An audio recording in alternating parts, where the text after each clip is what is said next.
আচ্ছা, একটু রিয়েল কথা বলি। এই মুহূর্তে যদি আপনি আপনার পকেটে হাত দেন, কি পাবেন? একটা চার্জার, জট পাকানো হেডফোন আর হালকা বাতাস, নাকি শুধু ফাঁকা একটা ফিলিং? সত্যি বলতে কি, একসময় আমার অবস্থাও এমনই ছিল। মাসের শেষ হলেই টাকার জন্য বাসায় বলতে গেলে মনে হতো যেন কোনো বড় অপরাধ করে ফেলেছি। আর একা একা চিন্তা করেছি, যদি কিছু টাকা থাকতো তাহলে ব্যবসা করতাম। কিন্তু একটা জিনিস তখন বুঝতে পারিনি, ব্যবসা শুরু করার জন্য আসলে টাকার দরকার হয় না, দরকার হয় আইডিয়া আর অ্যাকশন। আপনি যদি এখনো ভাবেন ব্যবসা করতে গেলে অনেক টাকা লাগে, তাহলে আপনি এখনো গেমটা ঠিকমতো বুঝে উঠতে পারেননি। তাই আজকে আমি আপনাকে এমন 3টা বিজনেস আইডিয়া দেখাবো যেগুলো শুরু করতে আপনার পকেটের 1 টাকাও লাগবে না। সিরিয়াসলি, 1 টাকাও না। তবে তার আগে একটা কথা ক্লিয়ার করে নিন। ইন্টারনেটে আপনি অনেক ভিডিও দেখবেন যেখানে বলা হয়, আজ দেখুন, ঘুমিয়ে যান, কাল কোটিপতি হন। ভাই, এগুলো শুনতে ভালো লাগে, কিন্তু বাস্তবে এগুলো শুধু সময় নষ্ট। এগুলো দেখে আপনার ডেটা শেষ হবে, কিন্তু লাইফ চেঞ্জ হবে না।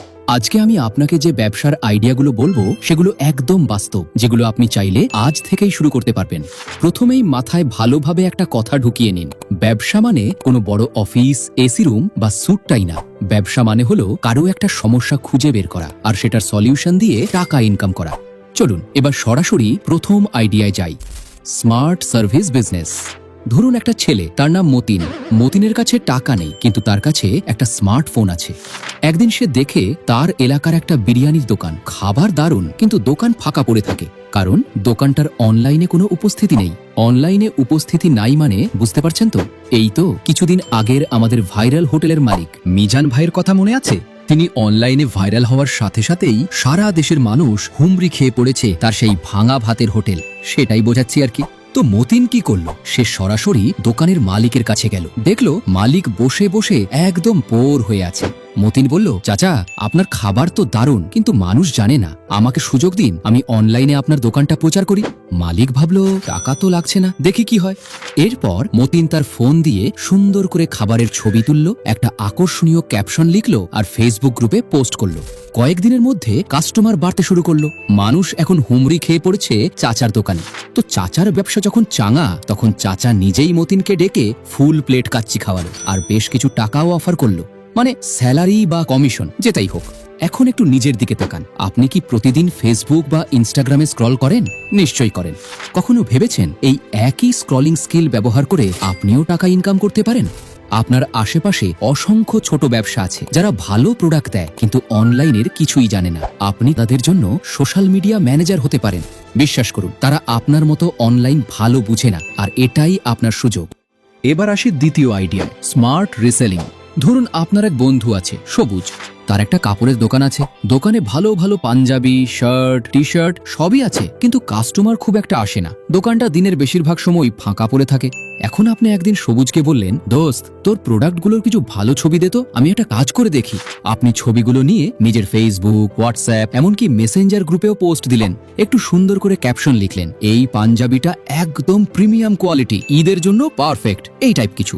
এখন ধরুন আপনার এক ফ্রেন্ড ইনবক্সে এসে বলল, ভাই এটা কত? আপনি দাম বললেন, অর্ডার কনফার্ম করলেন। এরপর আপনি সবুজের কাছ থেকে প্রোডাক্টটা নিয়ে সেই কাস্টমারের কাছে ডেলিভারি দিলেন। এখানে একটা জিনিস খেয়াল করেছেন? আপনি কি নিজের পকেট থেকে 1 টাকাও ইনভেস্ট করেছেন? না। আপনি কি আগে থেকে কোনো স্টক কিনে রেখেছেন? না। আপনি কি দোকান ভাড়া নিয়েছেন? না। তবুও আপনি প্রফিট করলেন। আরো সহজ করে বলি, আপনি হচ্ছেন মিডলম্যান, কিন্তু স্মার্ট মিডলম্যান। আপনি শুধু কাস্টমার আর প্রোডাক্টের মধ্যে কানেকশন তৈরি করছেন, আর সেখান থেকেই আপনার ইনকাম হচ্ছে।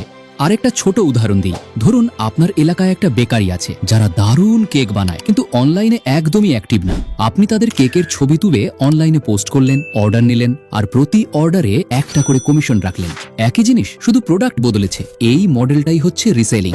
বাংলাদেশে এখন হাজার হাজার মানুষ এই কাজ করে ইনকাম করছে। স্টুডেন্টরা নিজের হাত খরচও চালাচ্ছে, অনেকেই পার্ট টাইম করছে, আবার কেউ কেউ এটাকেই ফুল টাইম বিজনেসে পরিণত করেছে। কিন্তু এখানে একটা খুব গুরুত্বপূর্ণ জিনিস আছে, ট্রাস্ট। মানুষ আপনাকে বিশ্বাস না করলে কেউ অর্ডার করবে না, কারণ অনলাইনে মানুষ আগে আপনাকে দেখে তারপর আপনার প্রোডাক্ট দেখে। তাই আপনাকে নিজের একটা ব্র্যান্ড তৈরি করতে হবে। আপনি কি ধরনের প্রোডাক্ট দেন, কিভাবে কথা বলেন, কিভাবে কাস্টমার হ্যান্ডেল করেন, সবকিছু মিলিয়েই আপনার একটা ইমেজ তৈরি হয়। চেষ্টা করুন আপনার প্রোফাইলটা পরিষ্কার রাখুন, রিভিউ কালেক্ট করুন, কাস্টমারের সাথে ভালো ব্যবহার করুন, যেন মানুষ আপনার নাম দেখেই বলে, এই লোকটার কাছ থেকে নেওয়া যায়, ট্রাস্ট করা যায়। এবার আসি তৃতীয় আইডিয়ায়, সবচেয়ে পাওয়ারফুল একটা জিনিস, নলেজ সেলিং বা ইনফরমেশন বিজনেস। একটু নিজের দিকে তাকিয়ে একটা প্রশ্ন করুন, আপনি কি সত্যিই কিছুই পারেন না? ভালো করে চিন্তা করলে দেখবেন আপনি অনেক কিছুই পারেন।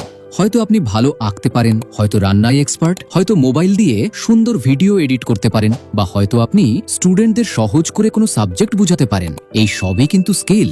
এখনকার দুনিয়ায় একটা জিনিস খুব পরিষ্কার, মানুষ শিখতে চায় কিন্তু তাদের সময় নেই। তারা কোচিং সেন্টারে যেতে পারে না, লম্বা ক্লাস করতে পারে না, তারা চায় শর্টকাট, সহজভাবে নিজের সময় মতো শিখতে।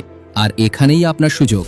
আপনি যদি একটা স্কিল জানেন তাহলে সেটাকে একটা কোর্সে কনভার্ট করতে পারেন, ভিডিও বানিয়ে, পিডিএফ বানিয়ে, বা এমনকি লাইভ ক্লাস নিয়েও শুরু করতে পারেন। প্রথমবার একটু কষ্ট হবে কন্টেন্ট বানাতে, রেকর্ড করতে, সাজাতে, কিন্তু একবার তৈরি হয়ে গেলে তারপর সেটা বারবার বিক্রি হবে। এটাই হচ্ছে প্যাসিভ ইনকাম। ভাবুন তো, আপনি ঘুমাচ্ছেন বা বন্ধুদের সাথে আড্ডা দিচ্ছেন আর আপনার ফোনে নোটিফিকেশন আসছে, পেমেন্ট রিসিভড।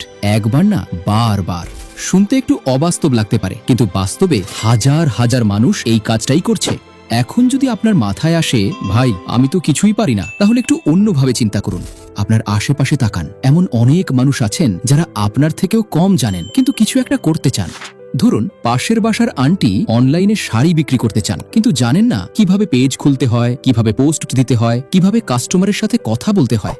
আপনি তাকে সাহায্য করতে পারেন। তার জন্য একটা ফেসবুক পেজ খুলে দিলেন, কিছু পোস্ট করে দিলেন, কাস্টমার কিভাবে হ্যান্ডেল করতে হয় সেটা দেখিয়ে দিলেন। এর বিনিময়ে আপনি একটা ফি নিতে পারেন। দেখতে ছোট মনে হলেও এটাও কিন্তু একটা শক্তিশালী বিজনেস মডেল। মানে সহজভাবে আপনি যা জানেন সেটা অন্যকে শিখিয়ে বা কাজে লাগিয়ে টাকা ইনকাম করছেন। এটাই হচ্ছে আসল গেম। সবকিছু মিলিয়ে একটা জিনিস পরিষ্কার, ব্যবসা শুরু করতে টাকা লাগে না, লাগে সাহস আর একটু অ্যাকশন।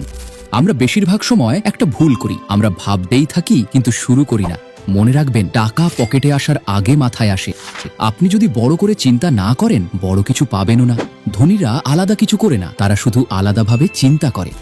আজ আমি যে তিনটা আইডিয়া বললাম, সার্ভিস, রিসেলিং আর নলেজ, এগুলোর যে কোনো একটা আপনি আজ থেকেই শুরু করতে পারেন। আপনার দরকার শুধু একটা স্মার্টফোন, ইন্টারনেট আর শুরু করার সাহস। এই তিনটা জিনিস আপনার কাছে অলরেডি আছে। তাহলে এখন প্রশ্ন, আপনি শুরু করবেন কবে? মনে রাখবেন, শুরুটাই সবচেয়ে কঠিন। প্রথম কাস্টমার পেতে সময় লাগবে, হয়তো রিজেকশন পাবেন, কিন্তু একবার যখন গতি পেয়ে যাবেন তখন আর কেউ আপনাকে থামাতে পারবে না। একটা ছোট টিপস, একসাথে সবকিছু করতে যাবেন না, একটা জিনিস বেছে নিয়ে সেটাতে ফোকাস করুন। শেষে একটা কথা, অজুহাত দিয়ে বসে থাকবেন না। আপনার সময় আর স্কিলই আপনার আসল পুঁজি। আপনার জীবনটা একটা মুভি, আপনি সেই মুভির হিরো। এখন আপনি কি এক্সট্রা হয়ে থাকবেন নাকি নিজের গল্পটা নিজেই লিখবেন, সেটা আপনার সিদ্ধান্ত। পকেটের অবস্থা বদলাতে হলে আজকেই একটা স্টেপ নিতে হবে। তো বলুন, এই তিনটা আইডিয়ার মধ্যে কোনটা আপনার কাছে সবচেয়ে ইন্টারেস্টিং লাগলো? সার্ভিস, রিসেলিং নাকি নলেজ? কমেন্টে জানাতে ভুলবেন না। আর যদি চান এই ধরনের বিজনেস আইডিয়া নিয়ে আপনাদের জন্য দ্বিতীয় পার্ট বানাই, তাহলে সেটাও কমেন্টে লিখে দিন। পরের ভিডিও মিস না করতে চাইলে এখনই সাবস্ক্রাইব করে রাখুন। দেখা হবে পরের ভিডিওতে। ততক্ষণ পর্যন্ত পকেট ভর্তি টাকা আর মুখে হাসি থাকুক। আল্লাহ হাফেজ।